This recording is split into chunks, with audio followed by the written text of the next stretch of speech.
Acheter un terrain en Côte d'Ivoire peut paraître effrayant au regard de toutes les histoires qu'on entend et c'est surtout un sujet d'actualité en ce moment. Hello, vous êtes avec Élite et aujourd'hui nous sommes dans la rubrique foncier. Pourquoi faut-il protéger son terrain? La question semble être évidente. Parce que acheter par exemple un terrain avec l'ACD, c'est bénéficier d'une double protection. La première protection, c'est que en cas d'annulation de l'arrêté d'approbation, si vous avez déjà l'ACD sur la parcelle en question, et que le document qui a l'arrêté d'approbation qui vient d'être annulé, ne peut pas contester et annuler votre ACD. Deuxièmement, la protection, c'est la protection de l'ACD contre les détenteurs de droits coutumiers. C'est-à-dire que si vous avez une parcelle qui a déjà l'ACD et que quelqu'un, un village, une personne vient attaquer votre ACD, la demande n'est pas recevable. Parce que l'ACD a la suprématie sur tout document coutumier. Et on se dit dès lors que acheter un terrain par exemple avec l'ACD global est protégé. Ce n'est pas la vérité. Du moins, tant que vous n'avez pas encore terminé votre procédure jusqu'à l'obtention du CRPF, vous devez faire ce qu'on appelle une mutation. Une fois que vous achetez le terrain, allez faire la mutation auprès de l'hôtel. On vous donne un CRPF, certificat de mutation de propriété foncière. Dès lors, vous êtes le détenteur exclusif de ce bien.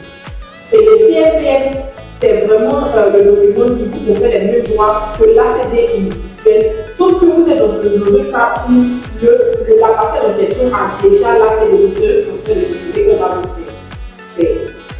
Du coup, vous allez vous rappeler par exemple des terrains avec attestation villageoise. Si vous avez le terrain ou bien des terrains avec attestation villageoise, ou bien attestation de cession, allez vers les services compétents pour terminer votre procédure jusqu'à l'obtention de l'ACD individuel. Vous voyez que les notions sont encore différentes. Une fois que vous avez l'ACD individuel, publiez-le au journal officiel. L'ACD. Parler d'ACD, c'est se référer au code de l'urbanisme et du domaine foncier urbain qui définit l'ACD comme l'arrêté de cession définitive. C'est un document administratif délivré par le ministre ou le préfet de la situation géographique de votre parcelle qui vous confère la propriété. Donc au Côte d'Ivoire, la propriété est définie, la pleine propriété est définie par l'arrêté de cession définitive. Donc si vous achetez un terrain avec attestation villageoise ou bien si on vous a légué un terrain avec attestation villageoise, l'aide d'attribution par exemple, on va vous conseiller ici d'aller terminer votre procédure jusqu'à l'obtention de l'ACD. Seulement, vous devez retenir que un terrain ou une parcelle ne peut faire l'objet d'ACD s'il n'est issu d'un lotissement approuvé par le ministère en charge de l'urbanisme. C'est-à-dire que la parcelle que vous détenez ou bien que vous avez achetée ou qui vous a été léguée, elle ne peut faire l'objet d'ACD si elle n'est issue plutôt d'un lotissement approuvé par le ministère. Dans ce cas-là, vous pouvez demander à lancer, sinon à procéder à l'obtention de votre arrêté de cession définitive et avoir la pleine propriété, le droit légal sur votre parcelle en question. Au cas où vous trouvez maintenant dans une situation où la parcelle que vous avez achetée avec les connaissances de cette information est certainement issue du lotissement non approuvé. Déjà, le lotissement, c'est juste le projet d'urbanisation qui consiste en la division par l'eau volontaire d'une propriété foncière. L'usage de vente, par exemple, la commercialisation, ou l'usage de la construction d'une zone industrielle. Mais tout ce processus, ça doit être validé, comme on le disait, par le ministère en charge de l'urbanisme.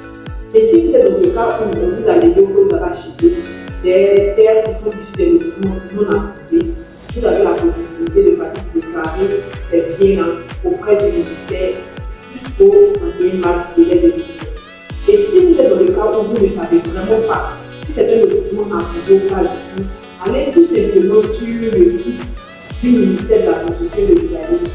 Vous allez y retrouver la liste des lotissements approuvés.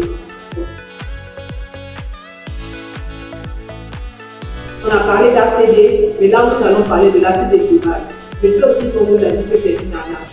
Mais c'est toujours, comme je le disais tantôt, se référer au code de l'urbanisme. Le code de l'urbanisme dit quoi? Le code de l'urbanisme dit qu'il y a une possibilité qu'il y ait demande d'ACD sur une parcelle issue d'un lotissement non approuvé par le ministère en charge de l'urbanisme. Mais à quelles conditions? Je suis une personne physique, j'ai une parcelle qui est issue d'un lotissement non approuvé, je ne peux pas faire la demande d'ACD.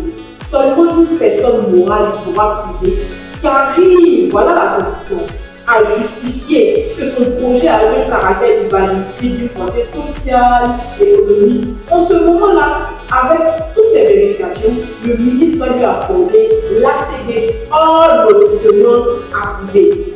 En ce moment-là, on parle de l'ACD global. Donc, c'est toutes les parcelles qui sont issues des lotissements non approuvés par le ministère en charge de l'urbanisme. Sauf qu'une personne physique, quand vous vous retrouvez dans ce cas-là, vous allez procéder plutôt à une régularisation. Donc, on vous invite au travers de cette vidéo à vous rapprocher des services compétents. Ne plus contester la légalité de votre ACD s'il est obtenu de bonne foi. Nous tenons à insister sur le fait que vous devez obtenir votre ACD de bonne foi. Parce que si vous vous retrouvez dans une situation où votre opposant arrive à justifier que vous avez obtenu votre ACD de mauvaise foi, il y a une possibilité qu'on fasse annuler votre ACD. Donc, l'ACD a une possibilité d'être annulé lorsqu'il est obtenu de mauvaise foi. C'est la fin de cette vidéo, vous étiez dans la rubrique initiée. N'hésitez pas à poser vos questions.